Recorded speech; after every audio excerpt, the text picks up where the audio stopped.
Hello student, dual nature of radiation and matter या युनिटमधला आपला आज पार्ट नंबर 3चा व्हिडिओ आपण घेत आहोत आणि या लेक्चरमध्ये आज आपण जो पॉईंट डिस्कस करणार आहोत त्या पॉईंटचं नाव आहे आइन्स्टाईन फोटोइलेक्ट्रिक इक्वेशन्स किंवा आइन्स्टाईन फोटोइलेक्ट्रिक इफेक्ट. आता मागच्या 2 लेक्चर्समध्ये किंवा मागच्या व्हिडिओजमध्ये आपण जो पहिला व्हिडिओ होता त्याच्यामध्ये पाहिलं की ड्युअल नेचर ऑफ रेडिएशन कशा प्रकारे राहते रेडिएशनचं आणि मॅटरचं, आणि नंतरच्या व्हिडिओमध्ये आपण पाहिलं होतं की फोटो इलेक्ट्रिक इफेक्ट ॲक्च्युअलमध्ये काय राहतो त्यासाठी आपण हर्ट्झचं एक्सप्लेनेशन पाहिलं होतं. आणि त्यानंतर लगेच आपण त्याच व्हिडिओमध्ये हॉलवॉच आणि लिनार्ड या दोघांनी त्या फोटो इलेक्ट्रिक इफेक्टवरून जे ऑब्झर्वेशन्स काढले होते ते ऑब्झर्वेशन स्टडी केले होते. आता त्या ऑब्झर्वेशन्समध्ये आपण पाहिलं होतं की करंट हा जो आहे तो तुमच्या इंटेन्सिटीवर डिपेंड करते, त्यानंतर कायनेटिक एनर्जी जी आहे ती इलेक्ट्रॉनची कशावर डिपेंड करते, त्याच्या फ्रिक्वेन्सीवर डिपेंड करते. तर हे टॉपिक आपण मागच्या व्हिडिओमध्ये आपल्या स्टडी केले होते. आता आज आपल्याला जो पाहायचा टॉपिक तो आहे आपला आइन्स्टाईन फोटो इलेक्ट्रिक इक्वेशन. आता आइन्स्टाईन फोटो इलेक्ट्रिक इक्वेशन हे कधी आलं आणि कसं आलं ते आपण थोडं पाहून घेऊ पहिले. तर बघा, हॉलवॉच आणि लिनार्डच्या एक्सप्लेनेशनच्या नंतर काही वर्षानंतर म्हणजे जवळपास 1905 म्हणजे 1905 मध्ये सर आइन्स्टाईन यांनी काय केलं, फोटो इलेक्ट्रिक इफेक्टला पुन्हा एक्सप्लेन केलं. आता पुन्हा एक्सप्लेन करण्याची गरज का पडली ते पहा. तर आधीच्या ज्या थिअरीज होत्या ज्या फोटो इलेक्ट्रिक इफेक्टला एक्सप्लेन करायच्या त्या थिअरीज फोटो इलेक्ट्रिक इफेक्टला एक्सप्लेन करण्यासाठी लाईटचं वेव्ह नेचर वापरायचे. त्यांनी कोणता यूज केला फिनॉमिना की light is a wave in nature, आणि लाईट हा वेव्ह जर नेचरमध्ये असेल तर त्या बेसिसवरती त्यांनी फोटो इलेक्ट्रिक इफेक्टला एक्सप्लेन करायचा प्रयत्न केला. पण आइन्स्टाईनने थोडी वेगळी आयडिया यूज केली. त्याने काय केलं की लाईटला वेव्ह नेचरमध्ये कन्सिडर न करता लाईटला पार्टिकल नेचरमध्ये कन्सिडर केलं, आणि मग तो फोटो इलेक्ट्रिक इफेक्टला व्यवस्थितपणे आपल्या पुढे काय करू शकला, मांडू शकला. तर ती जी थिअरी आहे ती युनिव्हर्सली ॲक्सेप्टेड थिअरी आहे. कोणती? फोटो इलेक्ट्रिक इफेक्टची. बाकीचे ॲक्सेप्टेड आहे पण ही ॲक्युरेट थिअरी आहे. आणि या थिअरीपासून मग हा कन्सेप्टही पूर्णपणे क्लिअर झाला की लाईट हा वेव्ह नेचर तर आहेच, ॲज वेल ॲज लाईटचं कोणतं नेचर राहते, पार्टिकल नेचर राहते. ही थिअरी काहीतरी डेव्हलप झाली. मग त्या क्लासिकल थिअरीने जेव्हा फोटो इलेक्ट्रिक इफेक्टला एक्सप्लेन केलं तेव्हा त्याच्यामध्ये काहीतरी काय होतं, त्याच्या फेल्युअर होत्या.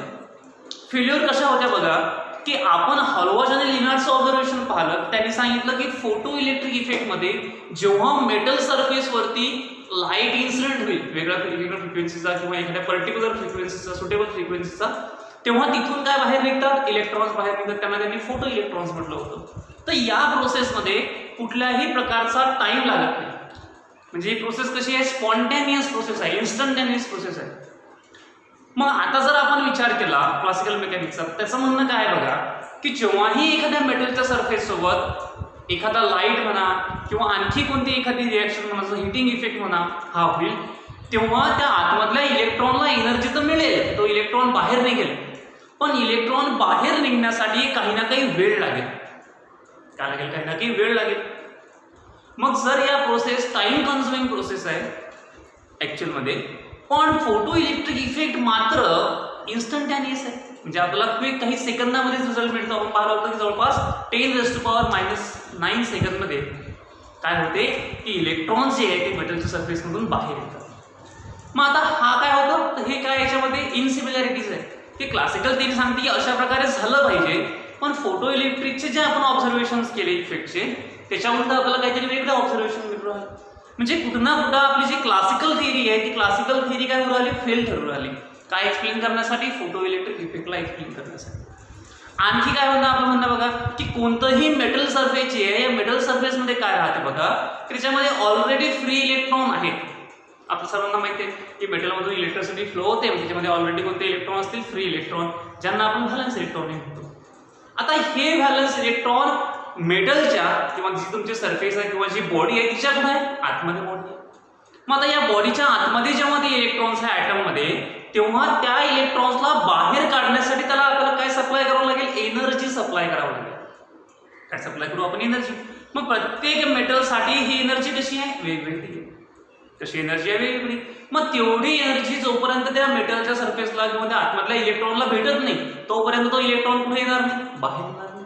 मग तेवढी एनर्जी आपण त्याला जेव्हा सप्लाय करू तर ती एनर्जी लाईटच्या फॉर्ममध्ये राहते काय, हा एक मेन प्रश्न होता, ज्याला पुन्हा क्लासिकल मेकॅनिक्स एक्सप्लेन करू शकला नाही की लाईटकडे मग एवढी एनर्जी राहते की नाही राहत. कारण जर आपण समजा law of conservation of energy पाहिलं तर तो काय होईल की एनर्जी आपल्याला क्रिएट करू शकत नाही, आपण फक्त तिला काय करू शकतो, कन्वर्ट करू शकतो. मग या ठिकाणी प्रोसेस काय झाली की लाईटकडची एनर्जी मेटलच्या आतमध्ये गेली, मेटलने ती एनर्जी ऍब्झॉर्ब केली आणि मेटलमध्ये असलेला फ्री इलेक्ट्रॉन किंवा व्हॅलेन्स इलेक्ट्रॉन याने ती एनर्जी घेतली आणि तो काय झाला, तिथून काय निघाला, बाहेर निघाला. त्यामुळे त्याकडे कशी एनर्जी झाली, जास्त एनर्जी झाली. बरोबर आहे. आपण तुम्ही केमिस्ट्रीमध्ये म्हणा, फिजिक्समध्ये आपल्याला यावर्षी नाहीये, आयोनायझेशन एनर्जीचा पॉईंट शिकले असा की कोणत्याही ॲटमच्या व्हॅलन्स सेलमध्ये जे इलेक्ट्रॉन्स असतात, या व्हॅलन्स सेलमधल्या इलेक्ट्रॉनला तिथून बाहेर काढण्यासाठी जेवढी मिनिमम अमाऊंट मधली एनर्जी आपल्याला लागते तिला आपण काय म्हणतो, त्याची आयोनायझेशन एनर्जी म्हणतो. मग आता या मेटलच्या सरफेसमध्ये जे इलेक्ट्रॉन्स आहेत त्यांना बाहेर काढण्यासाठी आपल्याला कोणती एनर्जी लागेल, आयोनायझेशन एनर्जी लागेल. प्रत्येक मेटलसाठी किंवा मटेरियलसाठी ही आयोनायझेशन एनर्जी वेगवेगळी असते. समजा जर आपण एक्झाम्पल घेतलं, आपल्याकडे प्लॅटिनम आहे, कोणतं मटेरियल आपल्याकडे प्लॅटिनम आहे, प्लॅटिनम मेटल आहे. आपण समजा फोटोसेन्सिटिव्ह मटेरियलमध्ये आलो तर पोटॅशियम आहे आपल्याकडे सपोज, तर पोटॅशियमच्या इलेक्ट्रॉनला बाहेर काढण्यासाठी जवळपास आपल्याला 2.3 EV इलेक्ट्रॉन व्होल्ट, पाकिस्तानी मोजतो आपण ती एनर्जी इलेक्ट्रॉन व्होल्टमध्ये, एवढी एनर्जी लागते पोटॅशियमच्या मेटलच्या आतमध्ये जो इलेक्ट्रॉन आहे त्याला काय काढण्यासाठी, बाहेर काढण्यासाठी पोटॅशियम मटेरियलच्या. सोडियमसाठी जर आपण घेतली समजा ही एनर्जी तर 2.4 EV आहे. म्हणजे प्रत्येक मटेरियलसाठी एनर्जी कशी आहे आपली, वेगवेगळी एनर्जी. पण ती जेव्हा बाहेर निघते, ती का बरं बाहेर निघते, हा मेन पॉईंट क्लासिकल मेकॅनिक्स किंवा क्लासिकल थेरी एक्सप्लेन करू शकली नाही. मग त्यामुळे आपल्याला गरज पडली कोणती थेरी एक्सप्लेन करायची, आईन्स्टाईन फोटो इलेक्ट्रिक इफेक्ट, ज्याच्यामध्ये त्यांनी लाईटला ॲज अ पार्टिकल कन्सिडर केलं. मग आईन्स्टाईनने काय केलं, तर आईन्स्टाईनने एक ऑलरेडी थेरी अवेलेबल होती त्या पिरियडपर्यंत, जिचं नाव आहे प्लँक क्वांटम थेरी. कोणती थेरी होती ती, प्लँक क्वांटम थेरी. त्या प्लँक क्वांटम थेरीचा सपोर्ट घेतला आणि त्या प्लँक क्वांटम थेरीच्या बेसिसवरती त्यांनी फोटो इलेक्ट्रिक इफेक्टला एक्सप्लेन करायचा प्रयत्न केला. मग आता आईन्स्टाईनने कशा प्रकारे तो इफेक्ट केला ते आता आपण बघा.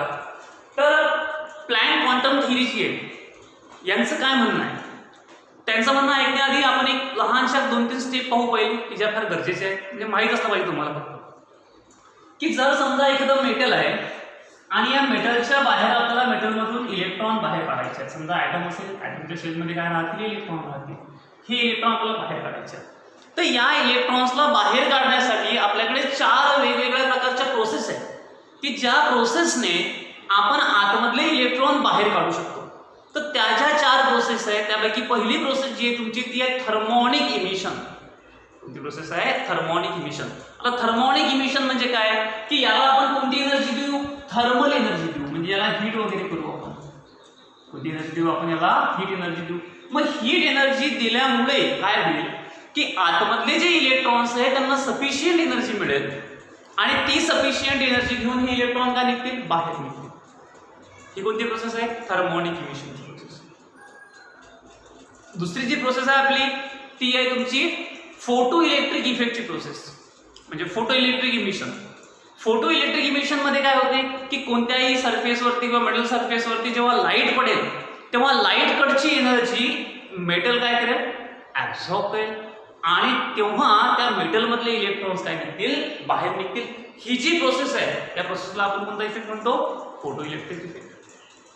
आणखी तिसरी जी आपली आहे ती आहे सेकंडरी इमिशन. कोणती प्रोसेस आहे, सेकंडरी इमिशन.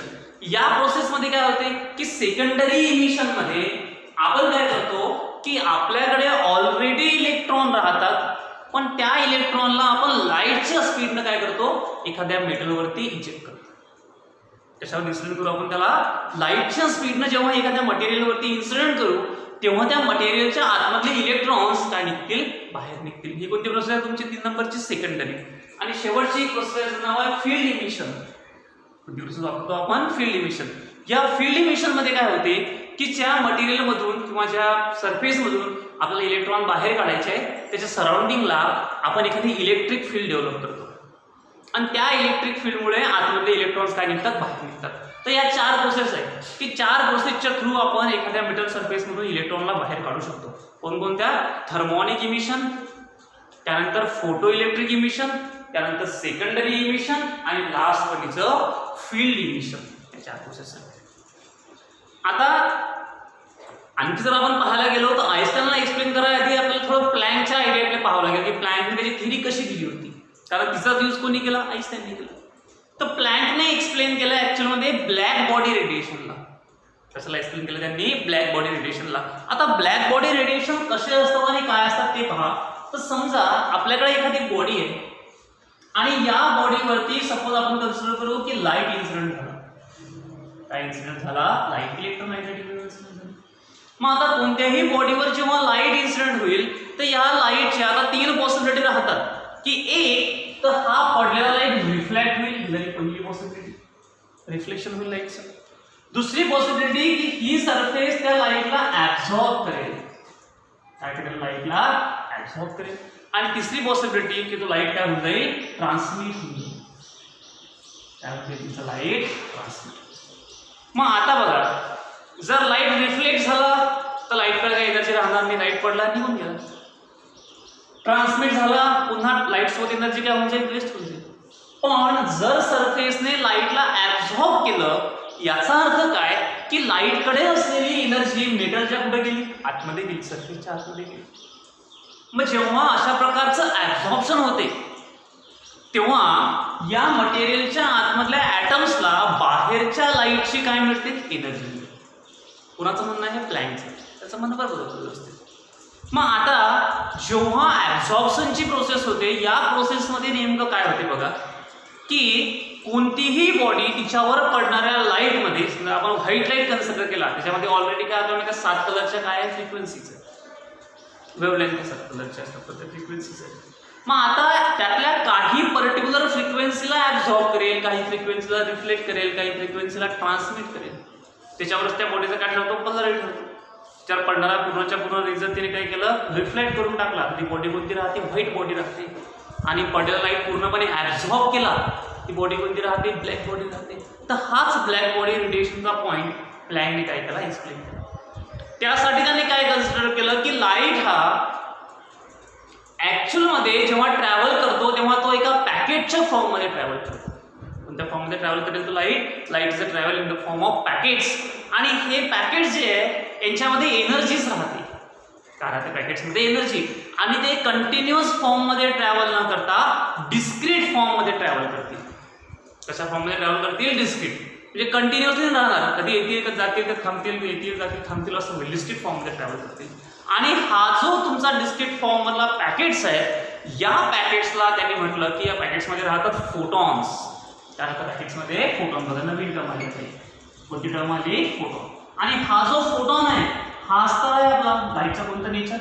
Particle nature. म्हणजे लाईटचं पार्टिकल नेचर एक्सप्लेन करायसाठी आपल्याला लाईट मधला कोणता कंटेंट घ्यावा लागेल? फोटॉन घ्यावा लागेल. आणि या प्रत्येक फोटॉनकडे जी एनर्जी राहते ती एनर्जी राहते E=hν. किती एनर्जी राहते फोटॉनकडे?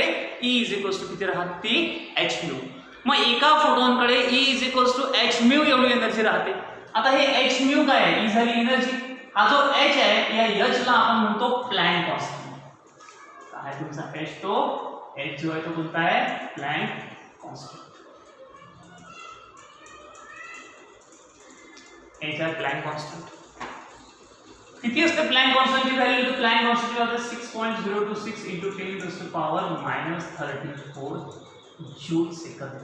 एवढी काय राहते तुमची या प्लँक कॉन्स्टंटची काय राहते? व्हॅल्यू राहते. जेव्हा आपण घेऊन करा तेव्हा एवढी काय राहते? प्लँक कॉन्स्टंटची व्हॅल्यू राहते. कधी कधी काही इंजिनियर असे म्हणतात 6.62 म्हणतात. सिम्पली तेवढंही म्हटलं तरी काही फरक नाही पडणार. 6.62 × 10⁻34 जूल सेकंद एवढी काय राहील प्लँक कॉन्स्टंटची व्हॅल्यू राहते. आणि हा जो म्यू आहे ही म्यू असते लाईटची फ्रिक्वेन्सी. लाईटची फ्रिक्वेन्सी राहते. तेवढ्या फ्रिक्वेन्सी लाईट काय होईल? इन्सिडेंट होईल. जेवढी जास्त फ्रिक्वेन्सी तेवढी जास्त फोटॉनची काय? एनर्जी. म्हणजे बघा की लाईटची एनर्जी ऍक्च्युअल मध्ये कशावर डिपेंड आहे? त्याच्या फ्रिक्वेन्सीवर डिपेंड आहे. तोच तर पॉईंट एक्सप्लेन केला होता हलवाच्या रिगार्डिंग की जेव्हा इलेक्ट्रॉन मेटल सरफेस मधून बाहेर निघेल त्याच्याकडे असलेली जी एनर्जी आहे ही कायनेटिक एनर्जी त्याच्या फ्रिक्वेन्सीवर डिपेंड करेल, इंटेन्सिटीवर नाही. कशावर डिपेंड करेल? फ्रिक्वेन्सीवर. आपण फोटो इलेक्ट्रिक इफेक्ट त्याच्यामध्ये आपण पाहिलं होतं की kinetic energy is depend on frequency. म्हणून त्यांनी सांगितलं की जी एनर्जी आहे फोटॉनकडे ही कशावर डिपेंड करते, त्याच्या फ्रिक्वेन्सीवर डिपेंड करते. म्हणून त्याला आपण काय लिहिलं, एच व्ही असं लिहिलं. बरोबर आहे. मग आता ही आपली प्लँकची आयडिया होती. कोणती आयडिया होती, ही प्लँकची. त्यांनी ब्लॅक बॉडी रेडिएशनला खूप चांगल्या प्रकारे एक्सप्लेन केलं. कोणी, मॅक्स प्लँक. की ब्लॅक बॉडी म्हणजे अशी बॉडी की जिच्यावर पडणारे जे रेज आहेत जवळपास सगळे रेज ती बॉडी काय करून घेईल, ॲब्झॉर्ब करून घेईल. अशा बॉडीला आपण काय म्हणतो, ब्लॅक बॉडी. ही आयडिया होती मॅक्स प्लँकची. मग आता मॅक्स प्लँकने लाईटचं हे नेचर सांगितलं की लाईटमध्ये काय राहील, डिस्क्रीट पॅकेट्स ऑफ एनर्जी राहील, त्याच्यामध्ये फोटॉन्स राहतील, प्रत्येक फोटॉनकडे ही इज इक्वल्स टू hv एवढी एनर्जी राहील. त्यांनी हेही सांगितलं की हे फोटॉन सिंगली ट्रॅव्हल नाही करतील, ते एखाद्या पॅकेट्समध्ये ट्रॅव्हल करतील. म्हणजे एक फोटॉन न जाता नंबर ऑफ फोटॉन्स ट्रॅव्हल करतील. मग जेव्हा असा फोटॉनचा एखादा ग्रुप बनेल तर त्या फोटॉनच्या ग्रुपला आपण म्हणतो क्वांटा. काय म्हणतो आपण त्या फोटॉनच्या ग्रुपला, क्वांटा म्हणतो. मग क्वांटा म्हणजे काय होईल की it's a group of photons. की नंबर ऑफ फोटॉन्स जेव्हा काय होतील ग्रुपमध्ये फॉर्म होतील तेव्हा आपण त्याला काय म्हणू, क्वांटा. तर ही आयडिया जेव्हा मॅक्स प्लँकने एक्सप्लेन केली, यानंतर हीच आयडिया यूज केली आईन्स्टाईनने. काय एक्सप्लेन करण्यासाठी, फोटो इलेक्ट्रिक इफेक्टला एक्सप्लेन करायसाठी.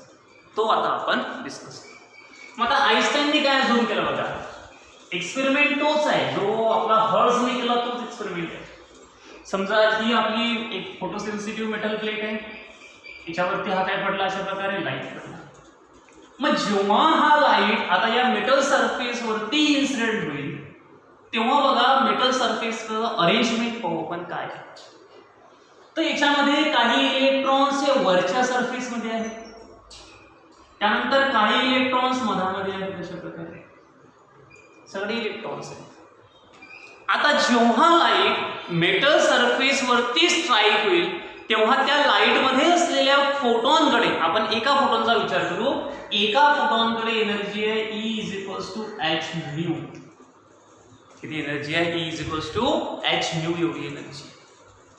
मग आता ही एनर्जी जेव्हा या मेटल सरफेसवर पडेल तेव्हा ही एनर्जी आतमध्ये जाईल आणि या एनर्जीला ऍब्झॉर्ब करतील हे इलेक्ट्रॉन्स, आतमध्ये सगळे इलेक्ट्रॉन्स.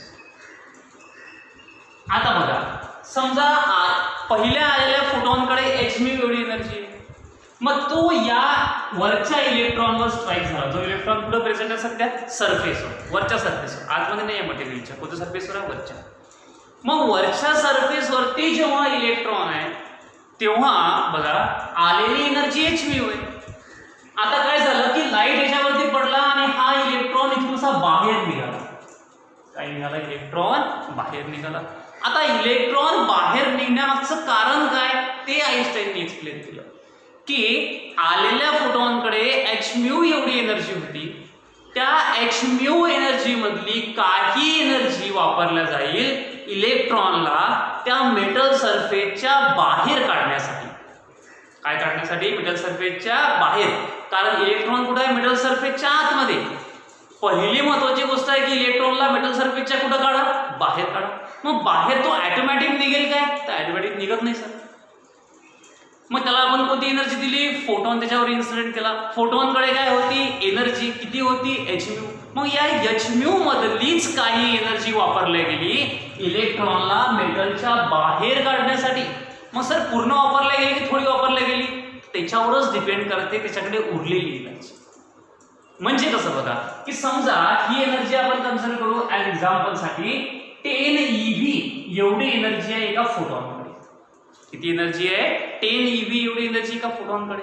मग ही 10 eV एनर्जी जेव्हा मेटल सरफेसवर पडली, सरफेसवरचा इलेक्ट्रॉन होता समजा लूजली बाउंड असेल, तर याला बाहेर काढण्यासाठी आपण खर्च केली 3 eV एवढी एनर्जी. किती एनर्जी खर्च केली, 3 eV एनर्जी खर्च केली. मग 10 eV मधली 3 eV एनर्जी लागली त्याला बाहेर काढण्यासाठी. मग बाकीची एनर्जी कुठं गेली, तर बाकीची एनर्जी त्याच्याकडे स्टोर असेल अजून. मग जेव्हा तो बाहेर येईल त्याच्याकडे किती एनर्जी असेल, 7 eV एनर्जी असेल. किती eV एनर्जी त्याच्याकडे, 7. पडली किती, 10. त्यातली 3 का लागली त्याला बाहेर काढण्यासाठी, उरली किती, 7 eV. मग आता ह्या ज्या दोन एनर्जी आहे यांना काय म्हणायचं, तर ही एनर्जी राहते इलेक्ट्रॉनची कायनेटिक एनर्जी. कोणती एनर्जी राहते इलेक्ट्रॉनची, हे कायनेटिक, करा पडल्यावर थांबणार नाही, तो पुढे जाईल, त्याला व्हेलॉसिटी भेटेल, म्हणजे कोणती एनर्जी, कायनेटिक एनर्जी. आणि त्याला बाहेर काढण्यासाठी जेवढी एनर्जी लागली तिला म्हणतात वर्क फंक्शन. काय म्हणतो आपण तिला, वर्क फंक्शन. मग हे वर्क फंक्शन काय असते, तर वर्क फंक्शन म्हणजे अशी कमीत कमी एनर्जी की जी एनर्जी त्या मटेरियलला दिल्यानंतर त्या मटेरियल्स मधले इलेक्ट्रॉन मटेरियलच्या बाहेर येतील, त्या एनर्जीला आपण काय म्हणतो, फोटो इलेक्ट्रिक वर्क फंक्शन. त्यामुळे आपण त्याला फोटो इलेक्ट्रिक वर्क फंक्शन. मग फोटो इलेक्ट्रिक वर्क फंक्शनची डेफिनेशन काय येईल, तर minimum amount of energy required, काय ती, minimum amount of energy required to eject or to remove electron from the metal surface are called as photoelectric work function. आपण त्याला photoelectric work function and photoelectric work function is denoted by phi naught. जसा denote करू आपण त्याला phi naught ने denote करू, त्याला मी phi आणि सफिक्स मध्ये काय लिहिलंच नाही. मग आता बघा, जर आपण हे पूर्णपणे law of conservation of energy मध्ये बसवण्याचा प्रयत्न केला की जेवढी एनर्जी आली तेवढी एनर्जी यूज केल्या गेली पाहिजे, काय झाली पाहिजे, तेवढी एनर्जी यूज केल्या गेली पाहिजे. मग आलेली एनर्जी किती आहे, तर आलेली एनर्जी आहे 10 eV. किती आलेली एनर्जी, 10 eV. इलेक्ट्रॉनला बाहेर काढण्यासाठी वर्क करावं लागलं, त्या वर्क मध्ये खर्च झालेली एनर्जी किती आहे, 3 eV. त्याच्याकडे उरलेली एनर्जी किती आहे, 7 eV. मग आपल्याला 3 आणि 7 ची काय करावं लागेल, ऍडिशन करावी लागेल. तेव्हा आपली दोन्ही एनर्जी कशा असतील, सारख्या, आलेली एनर्जी आणि यूज केलेली एनर्जी. मग याच बेसिस वरती आता आपण याचे नाव लिहू. कसे, आलेली एनर्जी कोणाची आहे, फोटॉनची एनर्जी. कोणाची एनर्जी आहे ती, फोटॉनची एनर्जी. मग फोटॉनची एनर्जी लिहिलं इज इक्वल्स टू, ही एनर्जी कोणती आहे, फोटॉनला इलेक्ट्रॉनला बाहेर काढण्यासाठी लागलेली, बाहेर काढण्यासाठी लागणाऱ्या एनर्जीला आपण काय म्हणतो, वर्क फंक्शन. त्यामुळे आपण त्याला वर्क फंक्शन प्लस ही एनर्जी काय आहे, इलेक्ट्रॉनकडे उरलेली एनर्जी, म्हणजे बाहेर आल्यावर त्याच्याकडे जी एनर्जी उरलेली तिला आपण कोणती म्हणतो, कायनेटिक एनर्जी. कोणती एनर्जी म्हणतो, कायनेटिक एनर्जी. मग आता जर आपण याच्या व्हॅल्यूज दिल्या त्या कशा असतील, तर इलेक्ट्रॉन सॉरी फोटॉनकडे एनर्जी आहे h म्यू.